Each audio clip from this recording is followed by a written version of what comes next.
ආයිබෝවන් වාසනාවන් හැමෝටම අද නිලම ඉන්නේ කොළඹ වරාය නගරේ. මේ ළඟදි දවසක හැමෝම කතා වුණා කොළඹ වරාය නගරයේ තියෙන ATV ට්‍රැක් එක සාරියක් ඇඳලා ATV එකට නැගලා හරියට ATV එක පදින යකඩ ගැහණියක් ගැන. හැමෝම බැලුවා කවුද මේ කියලා. අන්න ඒකින්ද අපි ඇයව හොයාගෙන මෙතෙන්ට ආවා. නමුත් හොඳම කතන්දරේ ඇය මේ හරියට ATV එක පැද්දට ඇත්තටම මේ වගේ කෙනෙක් කියලා හීනකින්වත් ඔයාලා කවුරුත් ඔයාලා හිතන්නේ නැහැ. ඉතින් හැම දෙයකටම කලින් මතක් කරනවා නිලම YouTube channel එක subscribe කරන්න කියලා. අපි බලමු මේ ATV track එකේ හරියට ATV එක පැද්ද අපේ යකඩ ගැහණිය කවුද කියලා. ප්‍රතිඵල මගින් විශ්වාසය තහවුරු කළ ශ්‍රී ලංකන් ඉකෝන් ට්‍රස්ට් මේන් ලියනාරච්චි අපේ හීන වෙනුවෙන් ක්‍රියාපදයක. අද නිලමේ කතාවේ කතානායිකාව පද්මලතා අබේසිංහ මහත්මිය. හැමෝම කියන්නේ පද්මි කියලා. ආයිබෝන් ඔබතුමියට. ආයිබෝන්. හැමෝටම ප්‍රශ්නේ කවුද මේ කියලා. මතකද මීට ටික දවසකට කලින් Facebook එකේ එහෙම අපි දැක්කා මේ පුවත්පත්වල සහ මේ පුවත්වල මේ යනවා ATV පදින කාන්තාවක් ගැන. ඒ කාන්තාව කවුද කියලා කියන්න තමයි අපි අද මෙතෙන්ට ආවේ. මම ඔබෙන්ම දැනගන්න කැමති ඇත්තටම ඔබ කවුද? ඔබ කිව්වා වගේ මම පද්මි. මම මාධ්‍යවේදිනියක්. ශ්‍රී ලංකා ගුවන්විදුලි සංස්ථාවේ නිවේදිකාවක් විදිහට කටයුතු කරා. ස්වාධීන රූපවාහිනී සේවයේ ප්‍රවෘත්ති නිවේදිකාවක් විදිහට කටයුතු කරා. විශ්වවිද්‍යාලයෙන් පස්සේ ගුරු වෘත්තියෙත් නියැලුණා. ඊට පස්සේ නිදහස් මාධ්‍යවේදිනියක් විදිහට කටයුතු කරනකොට රාජ්‍ය හා පෞද්ගලික විවිධ ආයතනවල ප්‍රචාරක වැඩසටහන් නිවේදන කටයුතු සම්බන්ධීකරණය කටයුතු වගේ බොහෝ දේවල් කරා. ඒ අතර ඔබ බොහෝ දෙනෙක් ඉතාමත්ම හොඳින් දන්න වයිල්ලේෂියා කියන සතාසීපාවා ගහකොළ ආරක්ෂා කරන වයිල්ලේෂියා වැඩසටහනේ අධ්‍යක්ෂිකාව විදිහටත් කටයුතු කරනවා. මේ දිනවල ජාතික රූපවාහිනියේ ප්‍රචාරය වන 2004 වසරේ සිට තමයි එම වැඩසටහන පටන් ගත්තේ. ඊට පස්සේ ලංකාවේ අපි ජීවත් වෙනකොට විවිධාකාර නැවුම් අත්දැකීම් අලුත් දේවල් අලුත් නිර්මාණ කරන්න බොහෝ දෙනෙක් පෙළඹෙනවා. විශේෂයෙන්ම මාධ්‍යවේදීන් බලනවා හරි දෙයක් මේ රට වෙනුවෙන් කරන්න ඕනේ කියලා.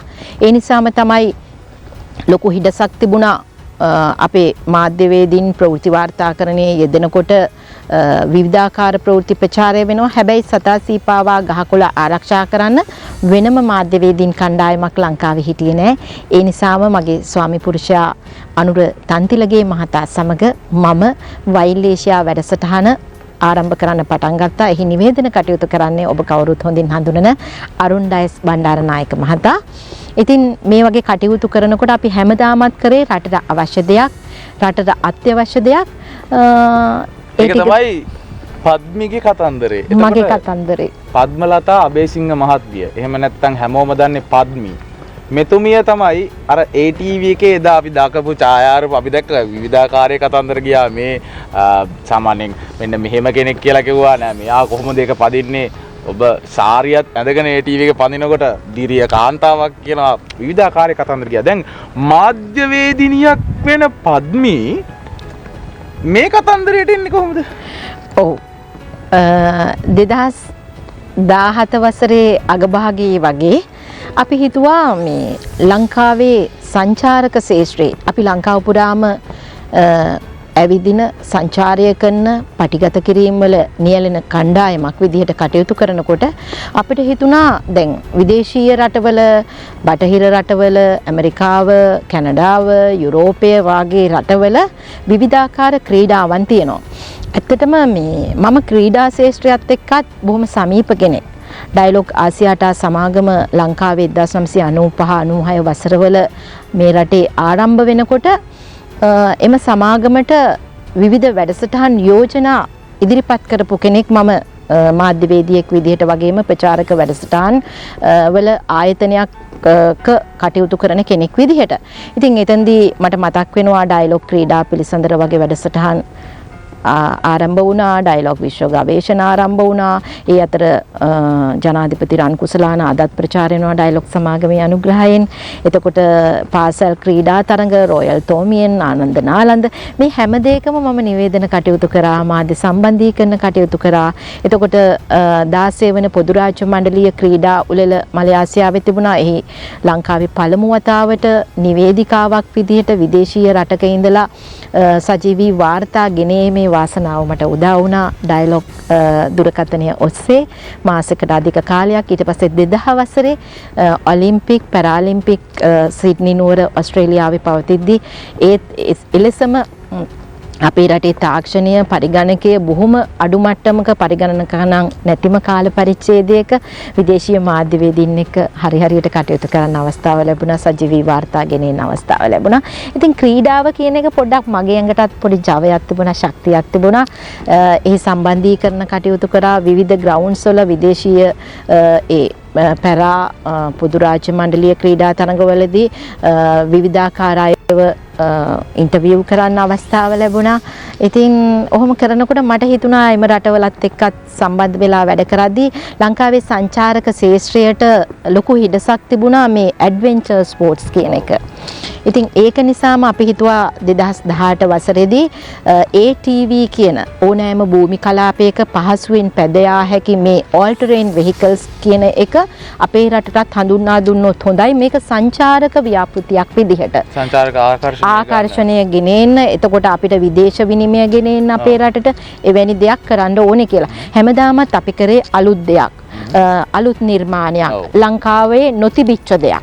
ඉතින් ඒක නිසා තමයි මේ ATV ධාවන පතය කියන එක ලංකාවට හඳුන්වලා දුන්නේ. නිර්මාණය කරේ. එතකොට පද්මලතා මහත්මිය දැන් මම දැන් මෙහෙම අහන්න දැන් ඊළඟට දැන් එදා ඔය ATV එක පැදපු දවසේ මුළු ලෝකයක් දැක්කනේ. ඊට පස්සේ නිකන් වෙනස් විදිය ප්‍රතිචාර හම්බ නැද? දැන් ඔබ ATV එකක් පදිනවා විවිධාකාර කට්ටිය දැකලා ඉන්න පුළුවන්. ඔබතුමාගේ කාර්ය මණ්ඩලයේ කට්ටිය දැකලා ඉන්න පුළුවන්. නමුත් මුළු රටක් ලෝකයක් නිවුස් වල දකිනවා, TV එකේ පෙන්නනවා, Facebook එකේ යනවා. ප්‍රතිචාර මොන වගේ දුන්නේ? ඕනම දෙයක දෙපැත්තක් තියෙනවා මම දකින්නේ.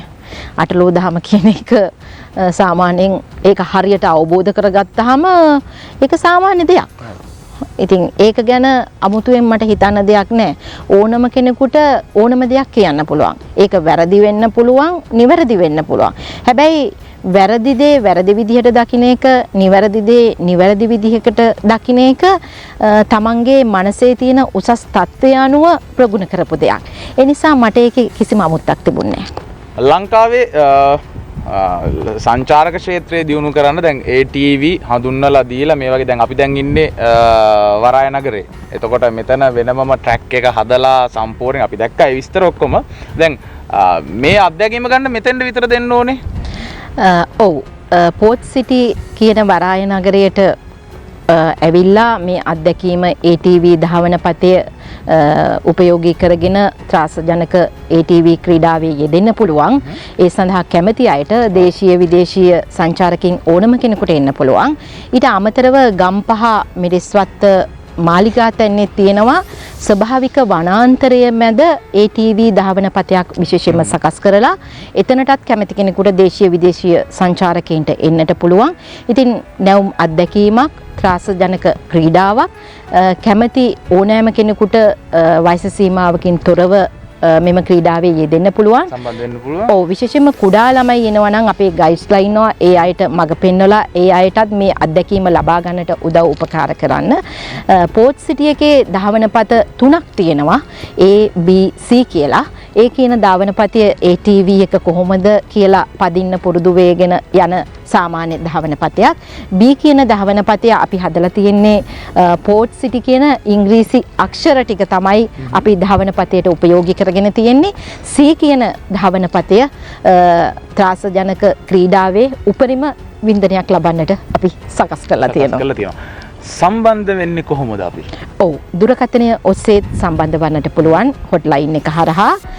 ඊට අමතරව අපේ වෙබ්සයිට් එක තියෙනවා createadventure.com කියන මේ සියලු දේවල් කෙරෙන්නේ ක්‍රේට් ඇඩ්වෙන්චර් පුද්ගලික සමාගම සමග අපේ කාර්ය මණ්ඩලයක් වෙනම ඉන්නවා. ඉතින් අවශ්‍ය දේවල් අපේ වෙබ්සයිට් එකට ගිහිල්ලත් බලා ගන්න පුළුවන්. ක්‍රේට් ඇඩ්වෙන්චර්ස් ආයතනයේ දුරකථන අංකය දැන් තිරේ දිස්සනවා ඇති. හැමෝම කවුද කියලා හොයපු කිසිම බයක් හැකක් නැතිව ඕන දෙයකට එක එල්ලේ ඉස්සරට ඇවිල්ලා වැඩ කරන්න පුළුවන් දිරිය කාන්තාවක් ඇත්තටම අපි ගරු කරන්න ඕනේ. අපි එදා හෙව්වා කවුද ඒ ATV එකේ නැගලා ගියේ කියලා පද්මලතා අබේසිංහ මහත්මිය. අද අපි ඇය ගැන තමයි කතා කරේ. ඇත්තටම ඇය කවුද කියලා. රටේ ප්‍රසිද්ධ ප්‍රවීණ මාධ්‍යවේදිනියක්, රට වෙනුවෙන් ගොඩක් වැඩ කරපු කෙනෙක් සහ අපේ රටේ ස්වභාව සෞන්දර්ය වෙනුවෙන් ගොඩක් කැපකිරීම කරපු කෙනෙක්. ඉතින් පද්මලතා අබේසිංහ මහත්මිය නැත්තම් හැමෝම ආදරයට පද්මි කියලා කියන්නේ. පද්මි මහත්මිය බොහොම ස්තුතියි අපිත් සමග එකතු වුණාට. ආයිබෝන් ඔබතුමියට. ආයිබෝන්. අපි හැමදාම විශේෂ දේවල් ඔයාලට අරන් එන්නේ. මේ විශේෂ දේවල් ඔයාලගේ ජීවිතේට වැදගත් කියන හින්දා. ඉතින් කවුරුත් හොයපු ඒ විශේෂ චරිතය කවුද කියලා හොයාගෙන අපි අද කොළඹට ආවේ. ඉතින් අපි සතුටු වෙනවා මේ වගේ විශේෂ චරිත අපේ රටේ අපේ අයට හඳුන්වා දීම සම්බන්ධයෙන්. විශේෂ දෙයක් තියෙනවා නම් නිලමෙට කියන්න. නිලම කැමති ඒ දේවල් මුළු ලෝකෙටම පෙන්වන්න. ඒ වගේම අපේ YouTube channel එක subscribe කරලා නැත්නම් පල්ලා තියෙන රතු පාට බටන් එක click කරලා subscribe කරන්න. අපි ගිහින් එන්නම්. හැමෝටම සුබ දවසක්. ඔව් නිලම කණ්ඩායමට ක්‍රේට් ඇඩ්වෙන්චර් පුද්ගලික සමාගම වෙනුවෙන් බෙහෙවින්ම ස්තුතිවන්ත වෙනවා. වරාය නගරයට ඇවිල්ලා පෝට් සිටි එකට ඇවිල්ලා අපහා කතා බහ කරලා තොරතුරු බෙදා හදා ගන්නට උපකාර කරාට බොහොමත්ම ස්තුතියි. බොහොමත්ම ස්තුතියි ඔබටත්.